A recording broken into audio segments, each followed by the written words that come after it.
Hello বন্ধুরা, সব দেখতেই পাচ্ছেন কেমন আছেন। আশা করছি সবাই ভালোই আছেন। আজকে কাজে বেরিয়েছি, ট্রেন আসার সময় হয়ে গেছে। সবাই প্ল্যাটফর্মের সাইডে দাঁড়িয়ে আছে। ওই যে ট্রেন চলে এসছে, এখন যাব কাজ করতে। দেখি কি কাজ আজকে আছে।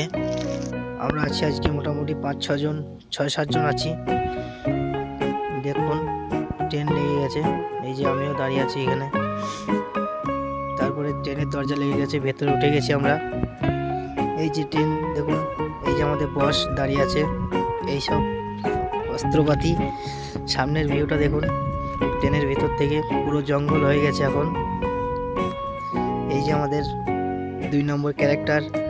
ট্রেন চলে গেল, আমাদেরকে মাঝ রাস্তায় নামিয়ে দিয়েছে, প্ল্যাটফর্মে না। আমরা মিডিল পয়েন্টে কাজ করছি। দেখুন আজকে নাট খোলা হচ্ছে, তলায় প্যাকিং দেওয়া হচ্ছে। পাটির তলায় ডাউন হয়ে গেছে, তার জন্য দেখতেই পাচ্ছেন আমাদের কাজ শেষ হয়ে